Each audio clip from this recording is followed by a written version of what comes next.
Shalom. Selamat Jumat Agung. Lebih dulu saya ucapkan kepada kita semuanya. Ini adalah Jumat Agung yang cukup menyedihkan buat saya sepanjang usia saya. Baru kali ini saya tidak bisa merayakan Jumat Agung di gereja bersama-sama dengan saudara seiman yang lainnya. Tetapi inilah keadaan yang diizinkan Tuhan ada pada kita.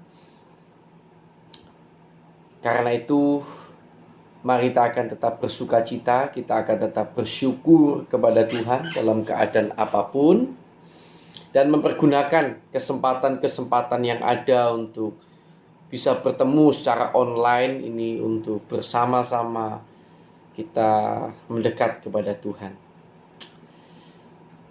Nah, mari kita akan lebih dulu berdoa bersama-sama. Terima kasih Tuhan, kami bersyukur. Sebentar kami akan bersama-sama belajar kebenaran firman. Kiranya hikmat dan urapan Allah menyertai kami. Kiranya Tuhan menolong kami agar kami dapat menjadi pendengar dan pelaku firman. Terutama pesan-Mu Tuhan kami rindukan di hari Jumat Agung ini. Apa yang Kau ingin sampaikan kepada kami? Berbicaralah Tuhan. Kami rindu untuk mendengarkan dan melakukan firman-Mu. Roh Kudus, kiranya Kau menolong kami. Di dalam nama Tuhan Yesus Kristus. Haleluya. Amin. Puji Tuhan.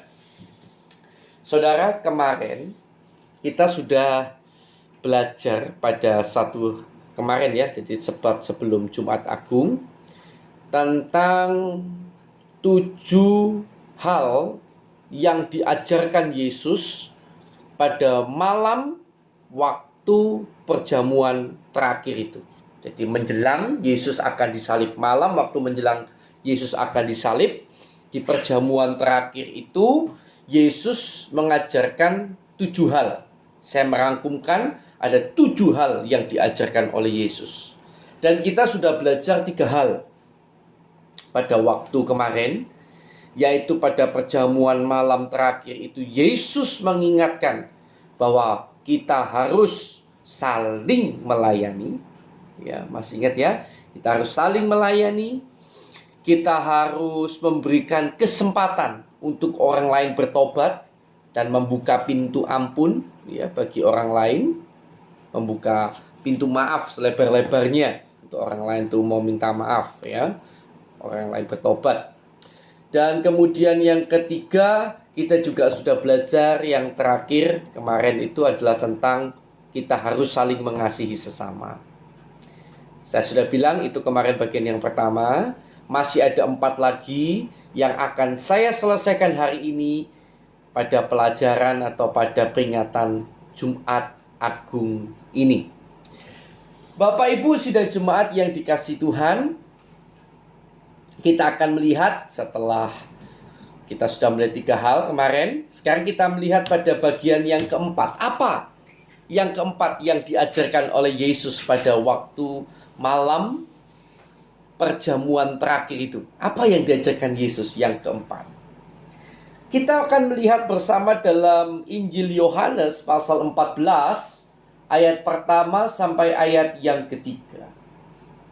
Injil Yohanes pasal 14 ayat pertama sampai ayat yang ketiga. Sudah ya? Saya akan bacakan dulu. Janganlah gelisah hatimu. Percayalah kepada Allah. Percayalah juga kepadaku. Di rumah Bapakku banyak tempat tinggal. Jika tidak demikian, tentu aku mengatakannya kepadamu. Sebab aku pergi ke situ untuk menyediakan tempat bagimu. Dan apabila aku telah pergi ke situ dan telah menyediakan tempat bagimu, aku akan datang kembali dan membawa kamu ke tempatku. Supaya di tempat di mana aku berada, kamu pun berada. Ya, puji Tuhan. Ini yang keempat yang diajarkan oleh Yesus. Saya rangkumkan yaitu harus percaya bahwa Yesus menyediakan surga bagi kita. Yang keempat, harus percaya bahwa Yesus menyediakan surga bagi kita. Ini penting, ini juga cukup penting. Karena saudara yang dikasih Tuhan, keberadaan surga itu tidak bisa kita lihat sekarang. Dan banyak orang terkadang berkata kepada saya, Bapak kan tidak melihat surga dan neraka. Mengapa Bapak percaya bahwa ada surga dan neraka? Buat apa? Toh belum terbukti. Belum ada yang betul-betul pernah ke sana, terbukti secara ilmiah atau bisa dilihat mata. Belum tentu ada. Mengapa? Kok percaya surga dan neraka? Tapi Yesus di sini mengajarkan bahwa kita harus percaya bahwa Tuhan itu menyediakan surga bagi kita. Nah, saudara yang dikasih Tuhan, saya mau katakan bahwa percaya bahwa surga dan neraka itu ada, bahwa surga itu ada, sehingga itu mendorong Bapak Ibu Saudara untuk juga hidup mau percaya pada Yesus, ya, karena percaya pada Yesus itu kan tujuannya kita menerima keselamatan hidup yang kekal, bukan berdasarkan perbuatan baik kita, tetapi berdasarkan anugerah Allah. Ya, dan sehingga kita kemudian berbuat baik itu untuk membalas cinta kasih Tuhan yang begitu besar, anugerah Allah itu dalam hidup kita. Jadi saudara, kalau saudara nggak percaya bahwa surga itu ada, saya mau katakan sebetulnya saudara itu rugi. Bahaya. Bukan Tuhan yang rugi, saudara dan saya yang rugi. Kalau tidak percaya bahwa surga itu ada, sehingga saudara bermain-main dengan iman percaya kepada Yesus, saudara yang akan rugi.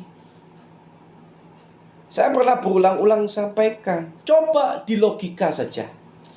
Kalau surga dan neraka suatu saat ada, dan hari ini Bapak Ibu bermain-main dengan iman percaya kepada Yesus, itu ruginya selama-lamanya loh. Nggak main-main loh. Ruginya selama-lamanya. Bayangkan. Sedangkan kalau hari ini kita percaya Yesus, kita sungguh-sungguh pada Yesus, dan ternyata pada waktu meninggal surga dan neraka tidak ada, kita ya rugi. Tetapi rugi itu hanya 70 tahun, 80 tahun selama kita hidup. Sampai, kan maksud saya sampai kita meninggal tuh mungkin sampai 70, 80 atau 90 tahun. Ya itulah kerugian kita. Tetapi kalau surga neraka ada, kerugian kita itu selama-lamanya. Waduh, itu ngeri. Secara matematika saja 70, 80 atau anggap aja 90 tahun dibanding dengan tak terhingga atau selama-lamanya. Itu gimana itu? Ya. Sangat gak sebanding sama sekali. Gitu. Jadi saya mohon Bapak Ibu berpikir baik-baik. Kalau hari ini masih berkata, ya kalau ada surga itu, kalau nggak ada gimana? Saya mau saudara pikir baik-baik. Pikir baik-baik. Sebelum nanti saudara rugi selama-lamanya. Kalaupun tidak ada, ya sudah, saudara rugi 90 tahun. Tapi ingat loh, kalau ada, selama-lamanya rugi saudara. Karena itu Yesus berkata, percayalah bahwa aku menyediakan surga bagimu. Amin. Puji Tuhan. Saudara percaya, jangan ragu-ragu, jangan bertanya-tanya, percaya. Puji Tuhan.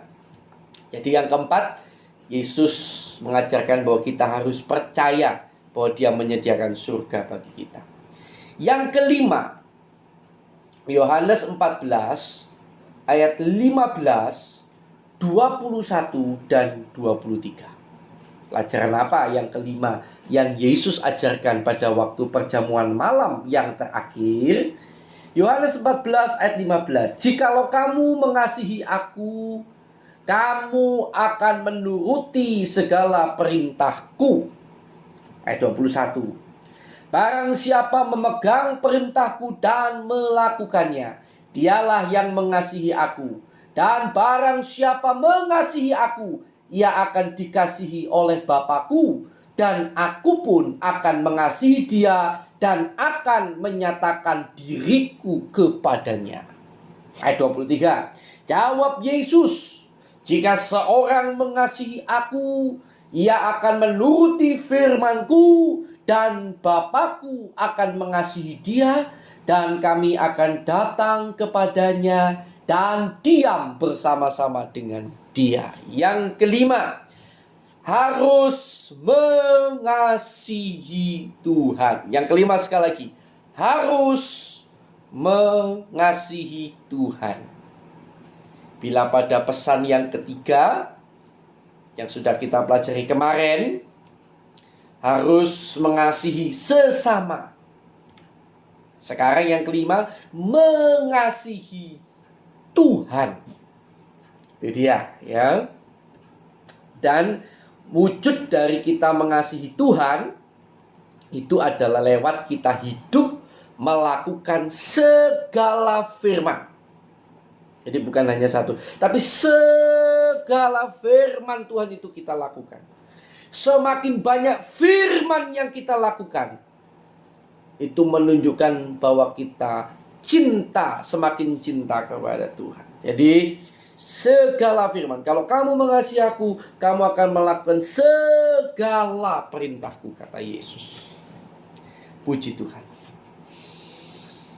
Nah, bagaimana dengan kita sekarang? Sudahkah kita hidup menjadi pelaku firman? Sudahkah kita bersemangat untuk terus mau melakukan firman dan hidup sesuai dengan perintah Tuhan? Perintah yang kelima, hiduplah mengasihi Tuhan. Dan untuk kita mampu hidup mengasihi Tuhan, Tuhan itu Allah yang luar biasa. Dia memberikan pertolongan kepada kita. Saya temukan pertolongannya ada dua, yaitu Yohanes 14 ayat 15 sampai 17. Yohanes 14 ayat 15 sampai 17. Jikalau kamu mengasihi aku, kamu akan menuruti segala perintahku. Ya, ayat 16 kemudian. Aku akan minta kepada Bapa, dan ia akan memberikan kepadamu seorang penolong yang lain, supaya ia menyertai kamu selama-lamanya. Ayat 17, siapa penolong itu? Yaitu Roh kebenaran, atau kita sebut seringkali Roh Kudus. Dunia tidak dapat menerima dia, sebab dunia tidak melihat dia dan tidak mengenal dia. Tetapi kamu mengenal dia, sebab ia menyertai kamu dan akan diam di dalam kamu. Komponen yang pertama itu adalah Roh Kudus. Ya, puji Tuhan. Jadi untuk kita hidup mengasihi Tuhan, supaya kita mampu melakukan segala perintah Tuhan, Tuhan untuk memberikan pertolongan. Pertolongan yang pertama, Roh Kudus. Dia berikan kepada kita. Yang kedua, Yohanes 15 ayat 4 sampai 5. Apa yang kedua? Ya. Tinggallah di dalam aku dan aku di dalam kamu. Sama seperti ranting tidak dapat berbuah dari dirinya sendiri kalau ia tidak tinggal pada pokok anggur, demikian juga kamu tidak berbuah jikalau kamu tidak tinggal di dalam aku. Akulah pokok anggur dan kamulah ranting-rantingnya. Barang siapa tinggal di dalam aku dan aku di dalam dia, ia berbuah banyak, sebab di luar aku kamu tidak dapat berbuat apa-apa. Komponen yang kedua, pertolongan yang kedua yang diberikan oleh Tuhan adalah ketika kita mau melekat kepada Tuhan. Hidup melekat kepada Tuhan. Jadi sekali lagi, pesan Yesus yang kelima, kasihilah Tuhan. Hiduplah mengasihi Tuhan. Lewat apa? Lewat hidup melakukan firman. Bagaimana supaya kita bisa melakukan firman? Ada dua pertolongan yang diberikan oleh Yesus. Yang pertama Roh Kudus. Yang kedua, hidup kita harus melekat kepada Tuhan. Ya, melekat kepada Tuhan itu tentunya ya lewat kita membaca Alkitab, berdoa, memuji Tuhan, mendengar firman seperti sekarang. Saudara belajar firman, dengar firman, ya. Itu akan memberikan kekuatan bersama dengan Roh Kudus, akan memberikan sebuah kekuatan daya dorong yang luar biasa. Kalau saudara apalagi mendengar firman dengan pertolongan kuasa Roh Kudus. Oh, kalau saya secara pribadi seringkali mengalami, kalau mendengar firman sungguh-sungguh ada kuasa Roh Allah itu memberikan dorongan, seperti di jiwa ini ada semangat yang berkobar-kobar mau untuk melakukan firman. Dan itu luar biasa. Ya, itu akan mendorong kita untuk ya mau, dan pulang itu kita betul-betul mau lakukan firman Tuhan. Ya, habis mendengar firman maksudnya kita melakukan firman. Jadi penting sekali. Sekali lagi, komponen untuk kita mampu melakukan firman, karena kita diperintahkan untuk mengasihi Tuhan. Mengasihi Tuhan itu apa? Melakukan firman, perintah Tuhan. Itu ada dua, yaitu Roh Kudus, dan hidup kita harus melekat pada Yesus, sang pokok anggur. Hiduplah melekat pada Tuhan. Coba ditanya, berapa banyak, berapa lama saudara ambil waktu buat Tuhan? Itu penting. Itu akan berbanding lurus pimpinan Roh Kudus, pertolongan Roh Kudus, dan firman, hidup melekat pada Tuhan, baca firman, berdoa dan sebagainya. Itu akan berbanding lurus dengan kemampuan saudara melakukan firman.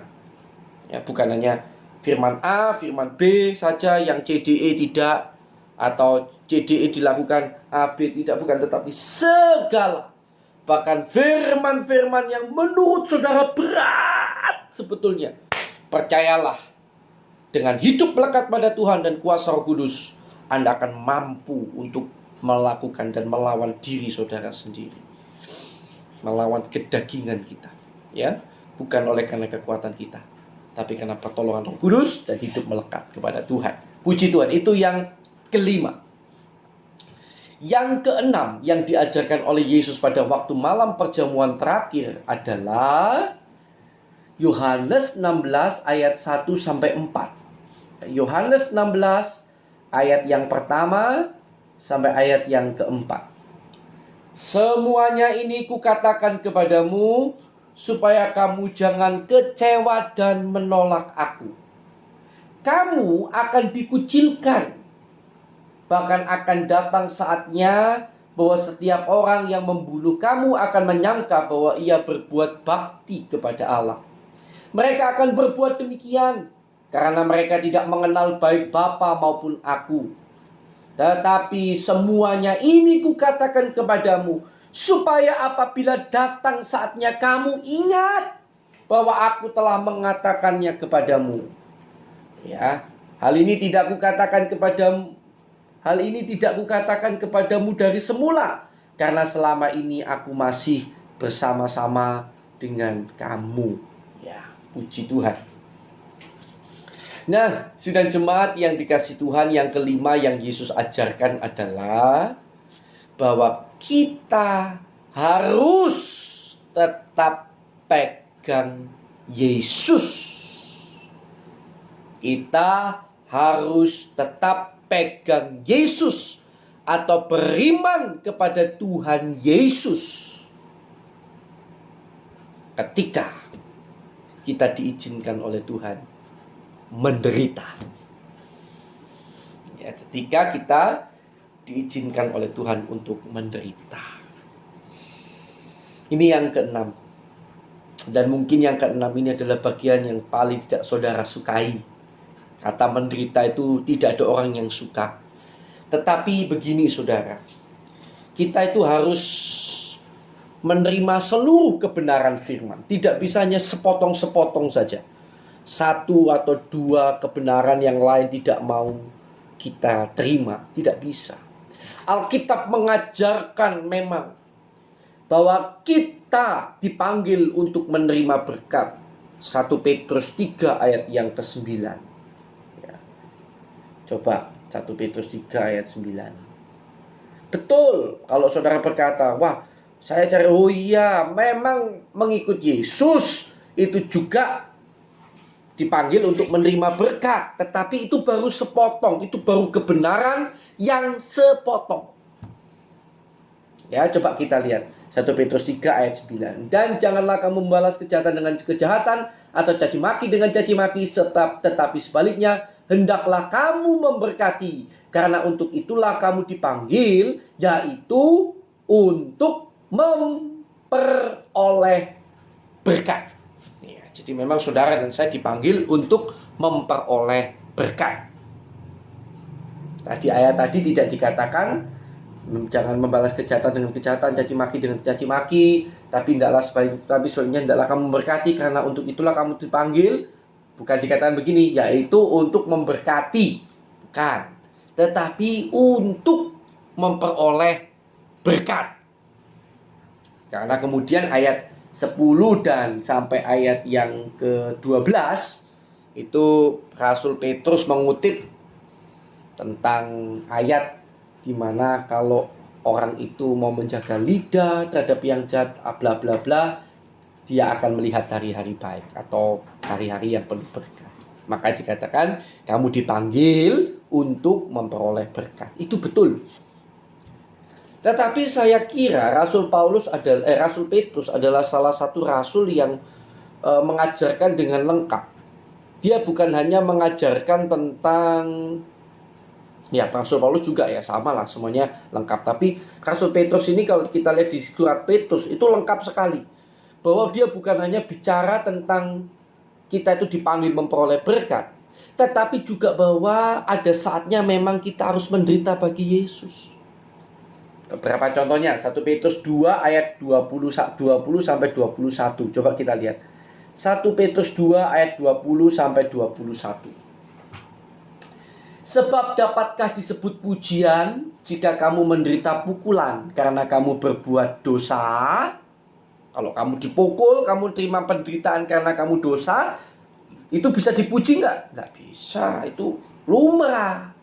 Nah, tetapi jika kamu berbuat baik dan karena itu kamu harus menderita. Wah, jadi habis berbuat baik malah menderita. Maka itu adalah kasih karunia pada Allah. Ayat 21. Sebab untuk itulah kamu dipanggil. Karena Kristus pun telah menderita untuk kamu dan telah meninggalkan teladan bagimu supaya kamu mengikuti apa? Jejaknya. Jejak apa berarti Pak Ibu? Jejak penderitaan. Menderita walaupun sudah berbuat baik. Wah, jadi kita dipanggil juga untuk mengikuti jejak Yesus. Jejak Yesus selain kita dipanggil untuk memperoleh berkat tadi 1 Petrus 3:9, 1 Petrus 2 ayat 20 sampai 21 juga mengajarkan kita juga dipanggil untuk menderita. Nah, ini dia, ya. Makanya saudara yang kasih Tuhan, saudara perlu tahu kebenaran firman itu dengan lengkap. Supaya Bapak Ibu Saudara tidak meninggalkan Yesus ketika diizinkan Tuhan menderita. Memang ada saatnya seolah-olah Tuhan itu tidak tolong.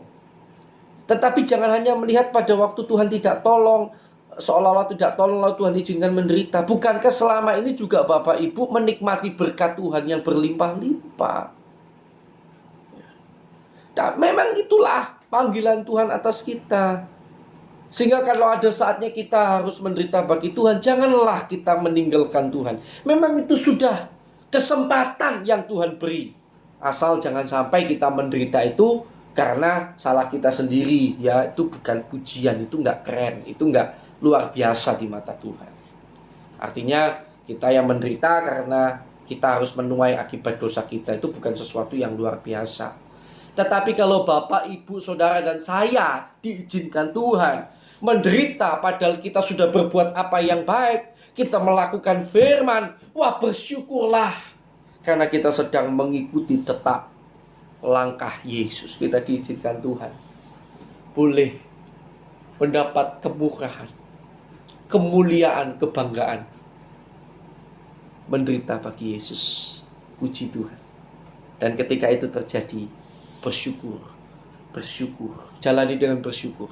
Jalani dengan bersyukur. Jalani dengan bersyukur. Jangan sampai kalah sama Ayub. Ayub saja dalam penderitaan yang begitu berat, masih bilang sama istrinya, apakah kita hanya mau terima yang baik dari Allah, yang jelek gak mau? Ya, hidup itu seperti itu. Ada kalanya Tuhan izinkan kita harus menderita bagi Kristus. Kita harus tetap bersyukur, jalani. Ingat bahwa sesungguhnya kalau dihitung-hitung, antara berkat Tuhan atas hidup kita, kalau mau fair kita hitung, berkat Tuhan kita kumpulkan, kita hitung, kita nilai, dibanding dengan penderitaan menderita bagi Kristus, kesempatan kita diizinkan menderita bagi Kristus, itu seringkali gak ada apa-apanya dibandingkan berkat yang sudah Tuhan berikan pada kita selama ini. Jangan karena penderitaan yang kecil yang Tuhan izinkan kita menderita bagi Kristus, lalu kita tinggalkan Tuhan. Tetap pegang iman. Itu pesan Yesus yang ke-6 pada perjamuan malam yang terakhir. Pesan Yesus yang terakhir sekarang. Wah, kita sudah masuk pada bagian yang terakhir, yaitu pada Yohanes 17 ayat 20 sampai ayat yang ke-23. Mari kita akan membuka bersama-sama kitab Yohanes, kitab Injil Yohanes pasal 17 ayat yang ke-20 sampai ayat yang ke-23. Ini adalah yang terakhir, ya, 20 sampai 23. Dan bukan untuk mereka ini saja aku berdoa, tetapi juga untuk orang-orang yang percaya kepadaku oleh pemberitaan mereka, supaya mereka semua menjadi satu. Wah, puji Tuhan. Sama seperti engkau ya Bapa di dalam aku, dan aku di dalam engkau, agar mereka juga di dalam kita, supaya dunia percaya bahwa engkaulah yang telah mengutus aku. Dan aku telah memberikan kepada mereka kemuliaan yang engkau berikan kepadaku, supaya mereka menjadi satu, sama seperti kita adalah satu. Saya rasa jelas ya, pesan Yesus yang terakhir adalah supaya kita bersatu. Yang terakhir, kamu harus bersatu. Saudara yang dikasihi Tuhan, kita melihat bahwa Tuhan itu tidak menyukai perpecahan tampaknya. Ya, Tuhan tidak menyukai perpecahan, terutama di tengah tubuh Kristus. Kalau kita lihat di dalam kitab Maleakhi pasal yang kedua ayat 16 saja, di sana dikatakan Tuhan itu membenci perceraian. Bahkan di dalam rumah tangga itu Tuhan mau ada kesatuan, bukan perpecahan atau perceraian. Tuhan mau adanya persatuan di dalam rumah tangga. Manusia itu selalu memiliki perbedaan cara pandang, pola pikir, Bapak Ibu. Kita itu tidak bisa 100% sama. Selalu ada perbedaan. Biasanya kalau kita ada perbedaan dengan orang, lalu kita lalu kita itu lebih kecil, kita itu bukan siapa-siapa, paling kita itu grundel. Yang grundel gini sih apa ya. Tapi kalau kita besar, lalu dimakan oleh kesombongan, itu bisa jadi lalu menimbulkan perpecahan biasanya. Ya, kita bikin blok-blok sendiri. Ya, itulah manusia. Tetapi saya berharap kita jemaat Tuhan di GBT Mojokerto terutama jangan menjadi orang yang suka seperti itu. Kita harus menjadi orang yang mau bersatu, sekalipun tidak bisa kita itu memang sama 100% pikirannya.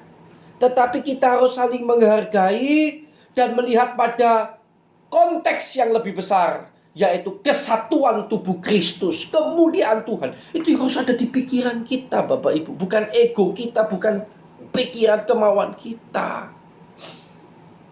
Kita harus memiliki keinginan yang lebih besar itu untuk memuliakan Tuhan, kesatuan tubuh Kristus. Memang kadang-kadang, bahkan di kalangan pendeta, di kalangan orang Kristen, perbedaan doktrin itu bisa bikin masalah.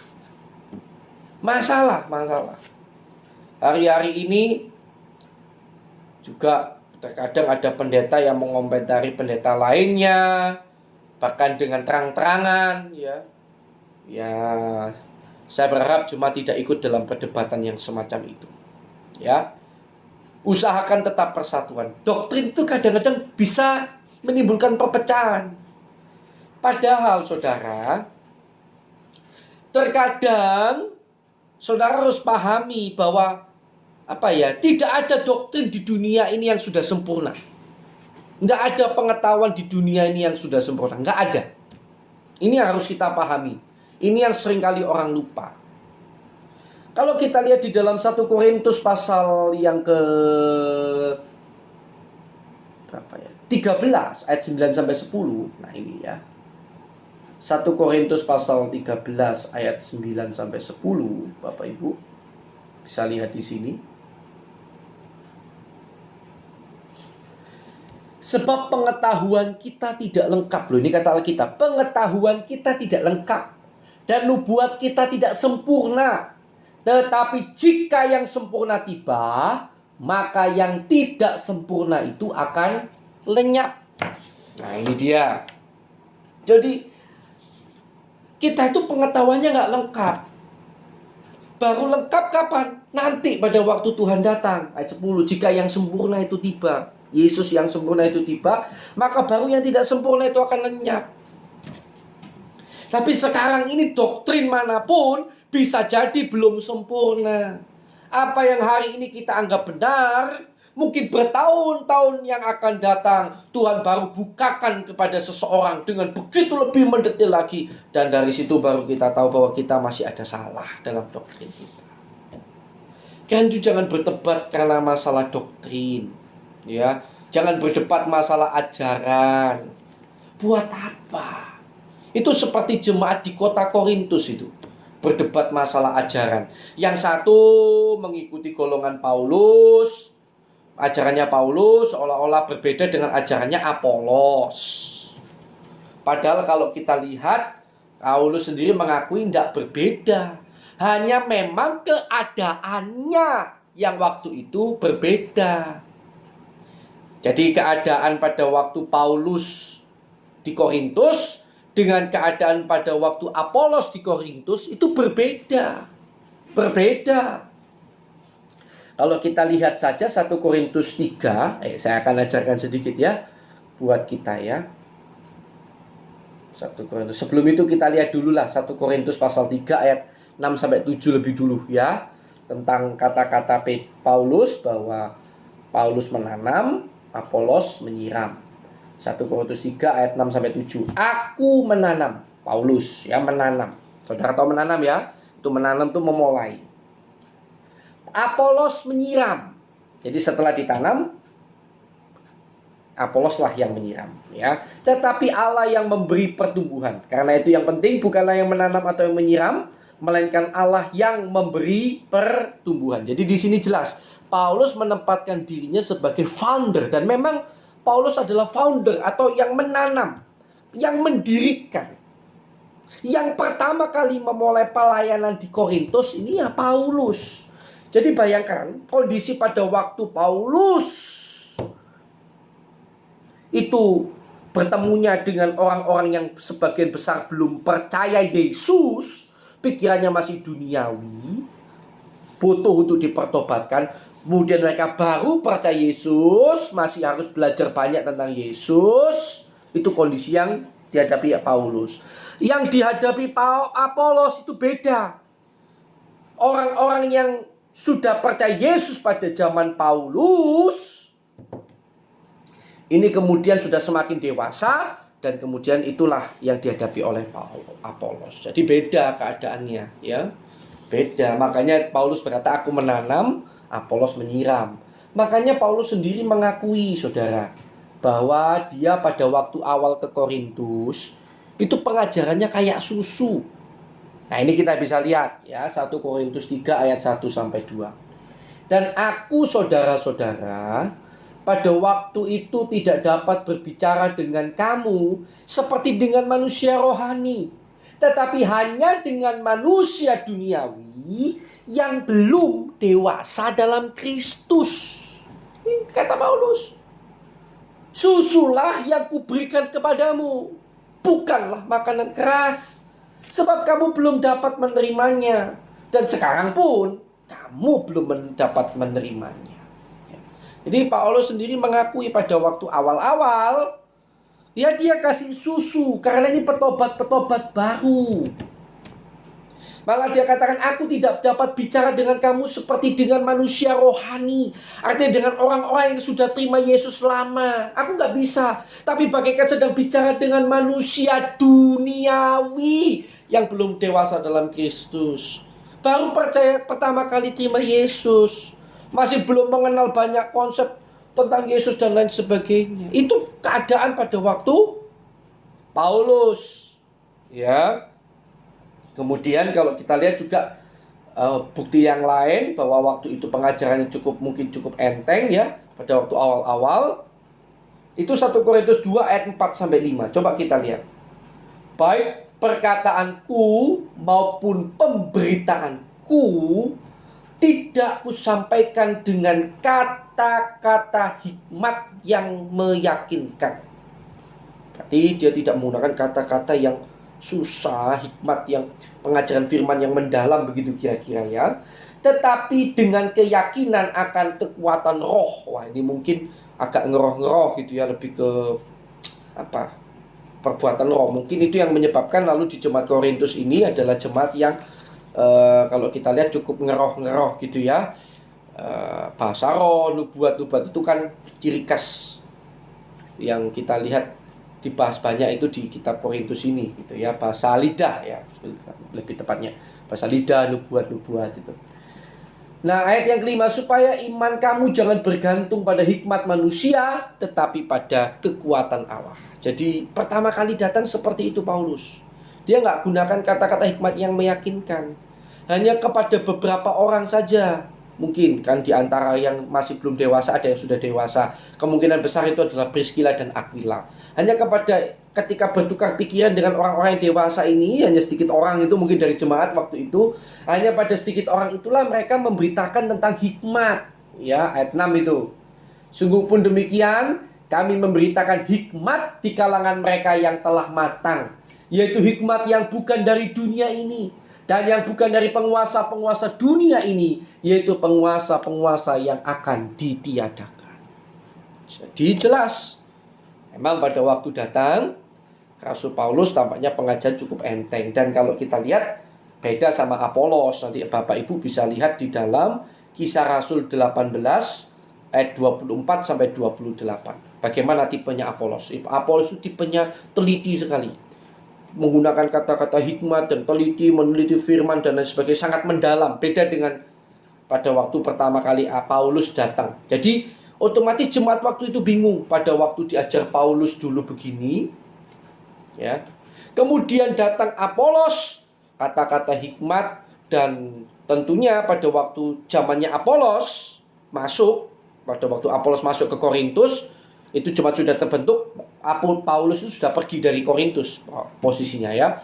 Paulus sudah meninggalkan Korintus, diteruskan ini ada Apolos, ada Priscilla, Aquila gitu.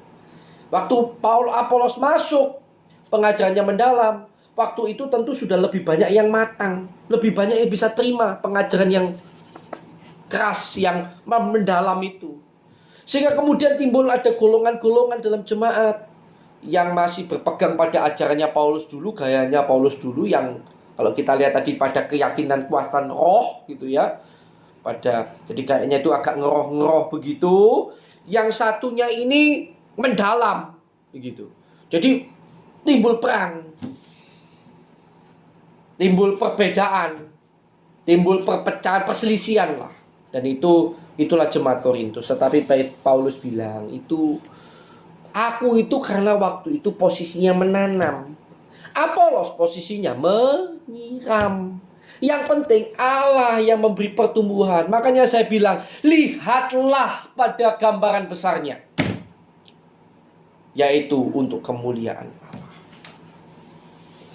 Ya. Setiap tempat itu berbeda, kondisi setiap jemaat itu berbeda. Bukan pada posisi kita untuk menghakimi. Ya, pandanglah pada kepentingan yang lebih besar, yaitu kesatuan tubuh Kristus. Karena jemaat Tuhan, mari bersatu, jangan terpecah-pecah, ya. Apalagi karena doktrin tidak ada yang sempurna kok sampai sekarang. Belum ada yang sempurna. Pasti ada kelemahan. Ya. Tetapi itu jangan menghancurkan kita karena itu. Kita harus memandang pada kepentingan yang lebih besar, kepentingan kerajaan Allah. Pada akhirnya di Jumat Agung ini, izinkan saya merangkumkan dari kemarin dan hari ini. Ada 7 pesan yang disampaikan oleh Yesus pada perjamuan malam yang terakhir. Yang pertama, harus saling melayani. Yang kedua, harus memberi kesempatan orang bertobat dan mau mengampuni. Yang ketiga, harus mengasihi sesama. Yang keempat, harus percaya bahwa Yesus menyediakan surga bagi kita. Yang kelima, harus mengasihi Tuhan Allah lewat melakukan perintah-perintahnya.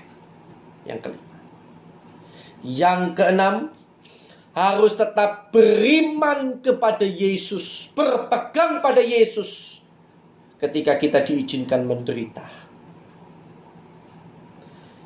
Yang ketujuh, yang terakhir, harus bersatu.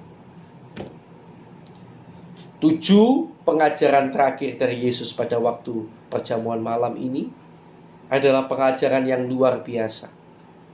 Karena ini adalah pengajaran yang diberikan oleh Yesus sebelum nantinya dia pergi ke Getsemani dan disalib. Bagaikan pengajaran Yesus yang terakhir kalinya bagi murid-murid. Selain pada waktu di Getsemani tentunya Tuhan ajarkan murid-murid berdoa, ya, berjaga-jaga dan berdoa. Tapi ini adalah 7 pengajaran terakhir pada waktu perjamuan malam itu. Kalau orang meninggal dunia biasanya bikin wasiat, maka tentu wasiat itu adalah sesuatu yang harus diperhatikan. Kata-kata yang terakhir, hal yang penting menurut orang itu yang dia pesankan, gitu kan.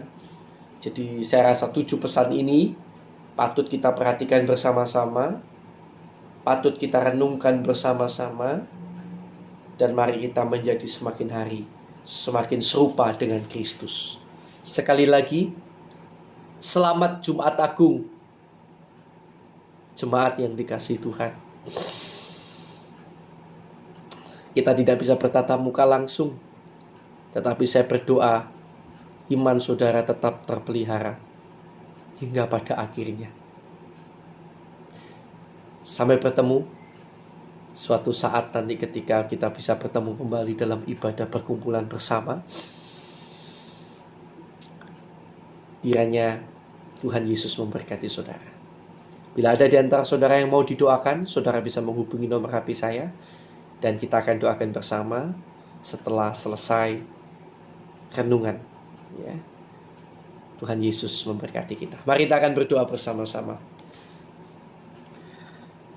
Bapa, terima kasih Tuhan, kami bersyukur kami sudah boleh belajar merenungkan bersama-sama akan kebenaran firman-Mu. Kiranya Tuhan akan menolong kami untuk semakin hari semakin mengerti firman. Tuhan akan menolong kami, Tuhan, untuk kami tetap percaya bahwa surga itu sudah Kau sediakan bagi kami. Tolong kami agar kami mampu mengasihi Engkau, Tuhan, dengan hidup melakukan firman. Tolong kami, Tuhan, agar kami sebagai umat-Mu juga mampu untuk hidup dalam kesatuan. Tolong kami juga untuk kami mampu pegang iman kepada Yesus pada waktu kami diizinkan Tuhan menderita. Kiranya Tuhan akan menolong kami di peringatan Jumat Agung ini. Biarlah Tuhan juga menjadikan kami semakin serupa dengan Kristus, semakin menyenangkan hati Tuhan. Terima kasih Tuhan, terima kasih. Di dalam nama Tuhan Yesus Kristus, hamba juga berdoa, kiranya Kau terus memberikan kesehatan, damai sejahtera, dan berkat pertolongan kepada kami semuanya. dan terutama kepada jemaat-jemaat yang mendengarkan. Di dalam nama Tuhan Yesus Kristus. Haleluya. Amin. Tuhan Yesus memberkati saudara.